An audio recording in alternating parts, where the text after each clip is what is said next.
Hey, it's Brook. What are you doing? So, somebody gave me another book, and I'm really collecting a lot of guitar books. This one is called Creative Guitar 1 Cutting Edge Techniques by Gutheri Govan. Govan? So, the guy is amazing. My friend Don Scott gave me the book, and I'm just very carefully reading the intro or the foreword or general stuff. Yeah, general stuff. Let's just let me read it to you. And if you don't want to hear it, you don't have to. But I found this very enlightening and uplifting. From time to time, I get asked to take guitar workshops. I enjoy doing this immensely as it means I get to stand up in front of a group of 20 or 30 people, trusty axe in hand, and talk about one of my favorite things, playing the guitar. I think he's my kind of guy. I think I could hang with this guy a little bit, or hopefully at least talk about guitar. Okay, back to the book. As one such event a few years back, I found myself rambling about the proliferation of transcriptions and backing tracks on the market today. It's probably fair to say that guitarists have never had it so good. Whatever you want to learn, there's probably a high quality transcription of it floating around somewhere. But my point was that this might be creating a generation of lazy guitarists. I pointed out the importance of having a good ear. That's agree, big time. Okay, back to the book. The ability to understand what you hear and replicate it on your instrument, to work out solos from records, to jam with other musicians in real time, and so on. And wondering out loud if all these great teaching products might not be impairing the listening skills of the modern guitarist. I've met players who know every note of Steve Vai's monumental Passion and Warfare album, but can't jam over a 12-bar blues. And I personally find this somewhat disturbing. I agree, man. Are these guys, and yes, this does seem to be a predominantly male phenomenon, actually making music, or are they simply performing the guitar equivalent of typing a dictated letter? Whoa. Burn. Okay, let's read a little more. It actually gets better as it goes. It's really amazing. Okay, here I go. Anyway, there I was at a guitar workshop lamenting these symptoms of the modern age when one of the students put his hand up and commented, "I hear what you're saying, but I don't think it applies to me." Okay, I was intrigued. He went on to explain that he was a busy gynecologist who had no intention of revolutionizing rock guitar. Indeed, he was so busy that he couldn't even get to jam with other people on a regular basis. All I want, he concluded, is to come home after a long day at work and be able to play Wonderful Tonight.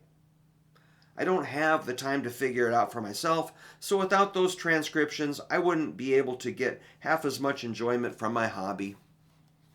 Fair play. I think I was forgetting that not every guitar player has the time or inclination to spend every waking hour studying their instrument, and the above exchange served to remind me that different people play guitar for different reasons. I think it's all valid as long as it's making you happy. Okay. Boy, he surrendered there. In terms of how to use this book, I think the moral of the above story is that it's important to know exactly what it is you're aiming for so that you can use your time more productively. Are you going to work towards your goals if you don't know what they are? What? Back up. How are you going to work towards your goals if you don't know what they are? If you're happy to work through the occasional transcription of a song you like and you play mainly for therapeutic reasons or in order to have a couple of party pieces up your sleeve, you probably won't need any new directions, though I dare say you'll find some aspects of guitar playing covered here enlightening. If you're a seasoned live player who has learned by ear, you might sound great, but not know what you're doing. Players in this category would probably get a lot from the theory section of this book.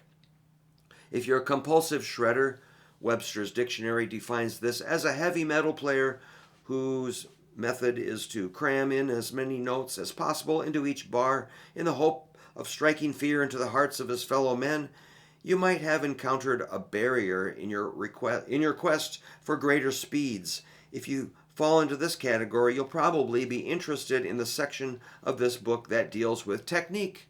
Good word. Incidentally, I would never cast aspirations on this Olympian mentality regarding technique. Aspersions? Okay. After all, if an obsession with speed motivates someone to practice more, it can't be all bad. However, you should consider the question, how do I know when I'm fast enough? I guess that honing your technique for its own sake is as valid a hobby as the next, but I put it to you that there's no point in being able to play faster than you can think. Message: if you find you've reached that point, you probably need some new ideas. I suspect that music was invented with communal purposes in mind. Example, a musician is meant to play with people and two people communicating with fellow band members and the audience alike. I value that aspect of music immensely, and I think that a valid musical goal is to be a functional part of a gigging band. Think about it. You're part of a team, you're entertaining people, there's beer to be had. If these are your priorities, you might well be happy to focus on improving your interaction with the band and the audience, and your timekeeping, your ability to groove, and so on. Certain areas of this book will really encourage you to focus on these issues, but you'll have to find them yourself. What? Another common goal among many guitarists is to idolize a certain player, buy the same equipment, dress the same, and generally attempt to ape every nuance of their hero's playing style. This might raise certain psychological issues. I know one player who sounds more like Eric Clapton than Eric does, and frankly, it's a little bit creepy. But in general, there's no harm in this. If it motivates you to play, why not? Ultimately, though, I think the most valid thing a player can do is treat this hero worship as a phase.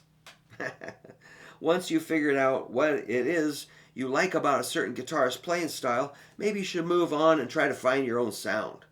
Learning from great guitar players is invaluable. Eddie Van Halen's playing style would have turned out very differently if he hadn't spent his youth working out Clapton licks. But you make it your ultimate goal to sound exactly like someone else. I think that in the long run, you'll stunt your own musical growth. Food for thought. Wouldn't it be great to hear someone who could emulate George Benson, Jeff Beck, Sean Lane, and Jerry Donahue all at the same time? What I'm suggesting is, of course, preposterous. But my point is that you should try to learn from everything you hear rather than develop tunnel vision by focusing too much on one player. In this way, you'll end up absorbing a range of different influences and combining them in a unique way. And the results are far more likely to sound like you. All right, so that's I read page 11 and about a quarter of page 12. 13 and 14 are really good too. Maybe I'll mark that. If anybody wants to hear more, I will do that. So anyway, this is Creative Guitar 1, Cutting Edge Techniques, Gutheri, Govan. Includes music CD. Learn the tricks and tips of the professionals. Master the arcane mysteries of music theory without having to explain an embolism. Audio CD supports the techniques explained within. So I'm pretty excited to get going on this book. But as you can imagine, I start a lot of books. I don't finish them all. I have finished a few. But I'm going to attempt to keep studying that intro and then see what the first exercises are. Maybe I'll present them if anybody's interested or if I remember to.